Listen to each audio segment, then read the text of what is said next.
लेकिन अपनी बहुमत तो नहीं ना, मेजॉरिटी हासिल नहीं हुई, नकारा है कहीं ना कहीं आप। देखिए इन लोकल इश्यूज कुछ रहे हैं वहाँ, जिनकी बुनियाद पे वहाँ पे थोड़ा बहुत नुकसान हमें हुआ है, उसका हम जो है एतराफ़ करते हैं उसका। ग्राउंड जीरो भारत में आप सभी का खैर मकदम है और आपके साथ मैं हूं लोन सुलेमान। आज हमारे साथ डीडीसी तुलेल एजाज राजा है, उनसे हम बातचीत करना चाहेंगे। आपको बता दें कि ये तुलेल से बीजेपी को रिप्रेजेंट करते हैं, लेकिन हाल ही में लोकसभा इंतखाबात के नतीजे सामने आए हैं और बीजेपी सरकार बनाने जा रही है। लेकिन उन्होंने जो दावा किया था 400 पार का, लेकिन इस बार उन्हें बहुमत की भी सीटें नहीं मिली है। बातचीत करना चाहेंगे एजाज राजा से। सर, आपका बहुत बहुत शुक्रिया वक्त देने के। सवाल रहेगा कि आपकी जो पार्टी है, काफ़ी बड़े बड़े दावे किया, एग्जिट पोल भी दिखाया गया जिसमें बीजेपी को 400 पार दिखाया गया, लेकिन आखिर में ऐसा क्या हुआ कि आपको बराबर बहुमत की भी सीटें नहीं मिली? देखिए, सबसे पहले आपका बहुत बहुत शुक्रिया। जहाँ तक भारतीय जनता पार्टी का ताल्लुक़ है, आज की तारीख में मैं आपको ये बात कहना चाहता हूँ कि हमारे मुल्क हिंदुस्तान के लिए नरेंद्र मोदी जैसे, हमारे जो हर दिल अजीज़ प्राइम मिनिस्टर नरेंद्र मोदी जैसे लीडर न आए हैं हिंदुस्तान में और न आएंगे। और जहाँ तक मेजॉरिटी की बात है, पिछले 10 सालों के अंदर हमारे हर दिल अजीज़ प्राइम मिनिस्टर नरेंद्र मोदी ने हिंदुस्तान की आवाम के, हमारे मुल्क के आवाम की खिदमत की। उसी का नतीजा है कि वो तीसरी मर्तबा भी चुन के आए, लेकिन वो सीटें नहीं मिली है। देखिए एजाज साहब, वो सरकार बने, इसे आपके सवाल का ही मैं जवाब दे रहा हूँ। हमारे एनडीए की सरकार बनने जा रही है और इंशाल्लाह बन चुकी है सरकार। जहाँ तक सीटों का ताल्लुक़ है, एक दो स्टेट्स में, जहाँ तक यूपी से हमें जो एक्सपेक्टेशंस थी उतनी सीटें हमें नहीं मिली। उसकी जांच चल रही है, बड़े पैमाने पर उसकी जांच शुरू हो चुकी है। 140 करोड़ जहाँ पे हमें आवाम की जहाँ आबादी है हमारी हिंदुस्तान की, उसमें 19-20 होता है। नहीं, लेकिन इस बात बीजेपी को, इस बात नहीं, सुनिए पहले मेरी बात सुनिए। इस बात को आपको मानना पड़ेगा, आपको नकारा इस वक्त हिंदुस्तान की आवाम ने। नहीं, बिल्कुल नहीं।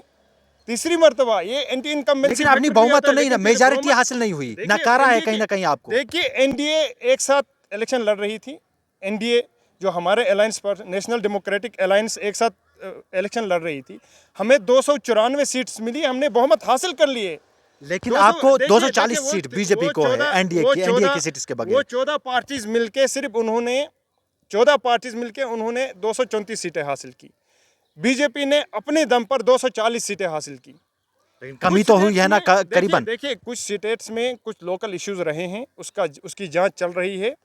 और आज की डेट पे मैं अपने आवाम की तरफ से, हमारे जम्मू कश्मीर के आवाम की तरफ से, हमारे हिंदुस्तान के आवाम की तरफ से शुक्रिया अदा करता हूं हमारे honourable prime minister Narendra Modi ji का। उन्होंने जो देश की खिदमत की थी पिछले 10 सालों में, उसी का नतीजा कि हम दोबारा जो है, उसी का नतीजा है कि यूपी से आप क्लीन स्वीप हो चुके हैं। आप नहीं, लोगों ने नकारा है, आपको ये बात मानना पड़ेगा। आधी सीटें हमने हासिल की है यूपी में, हमने आधी सीटें हासिल की है। आधों में हमें जांच चल रही है कि क्या वजूहात रही है। लोकल इश्यूज कुछ रहे हैं वहाँ, जिनकी बुनियाद पे वहाँ पे थोड़ा बहुत नुकसान हमें हुआ है, उसका हम जो है एतराफ़ करते हैं उसका।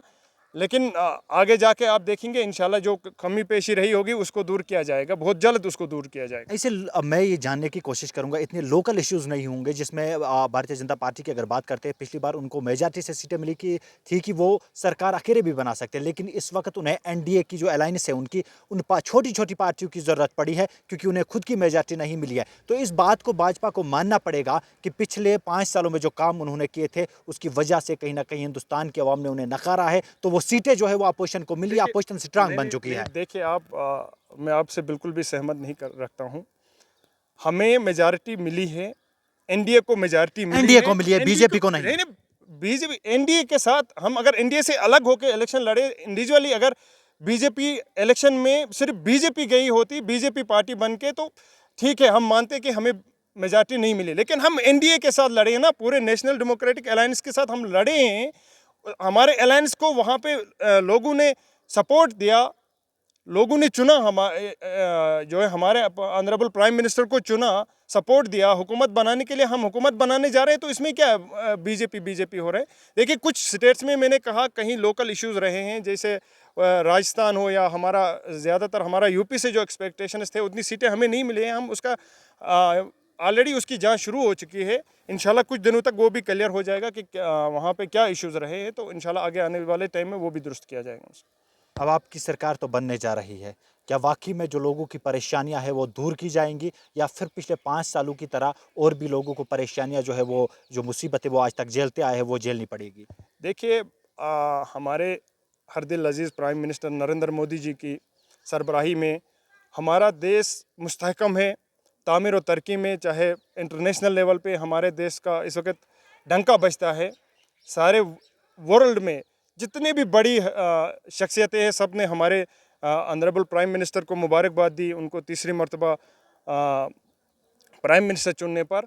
और आप देखेंगे जो एक बुनियाद रखी है, जिस स्पीड के साथ हमारा देश आगे बढ़ रहा है, विकसित भारत की तरफ हमारा मुल्क हिंदुस्तान, हमारा मुल्क भारत आगे बढ़ रहा है, उसी जानिब आगे भी इंशाल्लाह हमारे प्राइम मिनिस्टर नरेंद्र मोदी जी की सरबराही में हमारे जो एनडीए की सरकार है वो काम करेगी। और विकसित जम्मू कश्मीर का भी अब इंशाल्लाह हम उसमें जो है सपोर्ट मिलेगा। और इंशाल्लाह और रहमान आप देखेंगे जिस स्पीड के साथ हम आगे जा रहे हैं, उससे भी दुगने स्पीड के साथ हम आगे बढ़ के इस देश के लिए हम काम करेंगे। अपोजिशन स्ट्रांग बन चुकी है इस साल, क्या कहना चाहेंगे इस इलेक्शन में? अपोजिशन स्ट्रांग है, अपोजिशन होनी चाहिए, अपोजिशन होनी चाहिए। अपोजिशन तो एक हिस्सा है, एक ज़रूरी हिस्सा है। अपोजिशन जब तक नहीं होगी हम आगे नहीं बढ़ सकते हैं। अपोजिशन होनी चाहिए और हम ये चीज़ मानते हैं कि हम इंशाल्लाह अपोजिशन जितनी बेहतर रहेगी, हम उतनी बेहतर कारकर्दगी हम दिखाएंगे लोगों के कि सामने। जम्मू कश्मीर के वो बेरोजगार नौजवानों के साथ इंसाफ होगा, या फिर से उन्हें सड़कों पे दरफदर किया जाएगा, सड़कों पे उन्हें जो है बैठने के लिए दरफदर होने के लिए छोड़ा जाएगा पिछले 5 सालों की तरह? क्योंकि पिछले 5 सालों में भी भाजपा ने काफी दावे किए थे जो जमीनी सतह पर नहीं दिख रहे। इस बार भी क्या वैसा ही कुछ होने वाला है? अगर आप आंकड़े निकाल के देखेंगे, जम्मू कश्मीर में पिछले 4 सालों के अंदर, 5 सालों के अंदर जो बदलाव आया है, जितने हमने बेरोज़गारों को रोज़गार दिया है, उसके अगर आंकड़े आप निकाल कर देखेंगे तो आप ऐसे बात नहीं करेंगे। अब कुछ वो कैजुअल लेबर्स वगैरह जिनके इश्यूज़ हैं वो है, लेकिन वो भी पिछले सरकारों की गलतियों की वजह से वो इस हमारी सरकार को वो भुगतने पड़ रहे हैं। पिछली सरकारों ने वो अपना वोट बैंक बनाने के लिए कुछ अननेसेसरी ऐसी इलीगल, मैं बताऊंगा, इलीगल चीज़ें की थी, जिसका दबाव, जिसका प्रेशर हमारी हुकूमत पे आ रहा है। इंशाल्लाह वो भी हम उनके साथ भी इंसाफ किया जाएगा आने वाले वक्त में। और आप देखेंगे 100% यहाँ के नौजवान जो है उनके साथ इंसाफ किया जाएगा। अब आपकी कंस्टिट्यूंसी के लोगों की तरफ से एक सवाल है कि क्या भारतीय जनता पार्टी ने इससे पहले जो बड़े बड़े प्रोजेक्ट्स थे वो तो नहीं कर पाई, क्या वाकई में इस बार वादी गुरेज या तुल्लेल के नौजवानों के साथ इंसाफ किया जाएगा? जो बेसिक फैसिलिटीज़ वहाँ के एरियाज़ में नहीं है वो उन्हें दी जाएगी, या फिर ऐसे ही तड़पने के लिए छोड़ा जाएगा? गुरेज तुल्लेल आज की तारीख में किसी भी मुल्क के किसी भी हिस्से से पीछे नहीं है। गुरेज तुल्लेल के आज आप सड़कों की हालत देख लेंगे, 3 चीज़ें बुनियादी चीज़ें होती हैं, सड़कें, बिजली और पानी। हम कहीं पीछे नहीं है। बहुत सारे एरियाज है जहाँ पे बिजली नहीं है अभी भी, सड़कें नहीं है अभी भी। हमारे सड़कों की हालत बेहतर हो रही है। मेरे तुल्लेल के अंदर 3 हैबिटेशन ऐसे थे जहाँ पे हमें बिजली नहीं थी। एक हमारा सफ़ेद अब, नेहरू नाला और वज़री थल। हमने ऑलरेडी वहाँ पे हमारा जनरेटर जो है डीजल जनसेट वो इंस्टॉल कराया हुआ है। और 33 kV जो ग्रिड कनेक्टिविटी है वो इस वक्त गुरेज तक पहुँची, और आगे तुल्लेल में भी इस साल उसका काम शुरू हो जाएगा। 24 आवर्स इलेक्ट्रिसिटी भी पहुँच जाएगी। हमारे रोड, चाहे वो BRO के रोड हो, चाहे वो हमारा PMGSY का रोड हो या RNB के रोड हो, हर एक सड़क पे वहाँ पे ब्लैक टॉप किया जाएगा। मैकडमाइज रोड आपको मिलेंगे। पानी की इंशाल्लाह जो सूरत हाल है वो हर जगह पे बेहतर से बेहतर हो रही है। किसी शोबे में हम पीछे नहीं हैं। हमने गुरेज तुल्लेल को एक नया गुरेज तुल्लेल बनाया है, उसकी बुनियाद ऑलरेडी जो है बन चुकी है, और उसके आगे की तरफ हम जा रहे हैं। हमारे यूथ हैं उनको भी जो है तक रोज़गार के वसाइल हमने वहाँ पे फराहम किए। टूरिज़म के लिहाज से आज आप देखेंगे हमारे गुरेज तुल्लेल में करोड़ों रुपये इन्वेस्ट हो रही है टूरिज़म पे, करोड़ों रुपये। और आज की डेट पे अगर आप वहाँ पे जाना चाहोगे, आपको कहीं एकोमोडेशन की जो है बुकिंग चल रही है, मानो एकोमोडेशन आपको नहीं मिलेगी अगर आप एक टूरिस्ट बनकर चाहें। 1-1.5-2 महीने तक आप सोल्ड आउट है, सारा सोल्ड आउट है। टूरिस्ट्स हमारा जो टेंटेज हमारे वहाँ पे लग चुके हैं, वहाँ पे हमारे होटल है, वहाँ पे हमारे होम स्टेज है, सारों में बुकिंग चल रही है। एक नया माहौल है गुरेज तुल्लेल के अंदर। ये चीज़ आपको माननी पड़ेगी। जो लास्ट के 4 ईयर्स हमने गुरेज तुल्लेल में लोगों की खिदमत की है, और इंशाल्लाह रहमान हम बिल्कुल हमें जो विकसित भारत विकसित जम्मू कश्मीर की तरफ हमारा गुरेज भी आगे बढ़ रहा है, नया गुरेज तुलेल बन रहा है। गुरेज के लोगों की एक देरीना मांग थी कि गुरेज बांडीपुरा के लिए एक टनल बनाई जाए, जो आज तक नहीं बनाई गई। तो क्या लगता है इन 5 सालों में बनाया जाएगा या फिर ऐसे ही रखा जाएगा कि गुरेज को 6 महीनों के लिए पूरे दुनिया से कट ऑफ रहना पड़ेगा या इमरजेंसीज के लिए? गुरेज तुलेल में अगर कोई पार्टी कोई हुकूमत वहाँ के लिए टनल बना सकती है, वो हमारी हुकूमत बना सकती है, और किसी में दे दम नहीं है। और पिछले 5 सालों में क्यों नहीं बनाया फिर? देखिए, इसमें हमने बुनियाद रखी है। वहाँ गुरेज तुलेल आज से 4 साल पहले कोई मेहमान बनकर भी जाना पसंद नहीं करता था। आज हमारा टूरिज्म बना, वहाँ पे 4 गाड़ियाँ चलती थी सुबह, उसके लिए कौन सी टनल बन जाती? उसके लिए कौन सी टनल बन जाती? खुदारा आप ही बताइए। लेकिन आज टूरिज्म बढ़ रहा है, आज लोग जा रहे हैं गुरेज। आज हमारा द्रास रोड बिल्कुल आगे, जैसे ही वो रोड बेहतर हो जाएगा, हमारा द्रास जो है वो गुरेज तुलेल के साथ कनेक्ट हो जाएगा।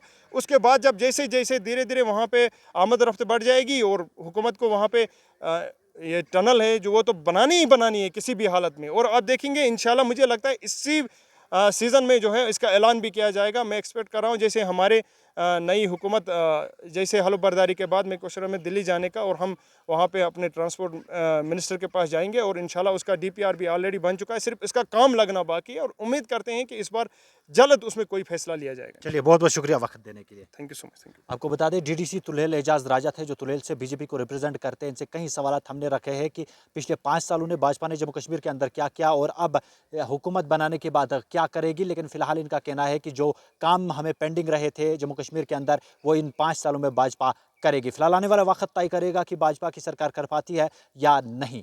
पेश शुमाली कश्मीर के बांडीपुरा जिले से ग्राउंड जीरो भारत के लिए लोन सुलेमान की रिपोर्ट।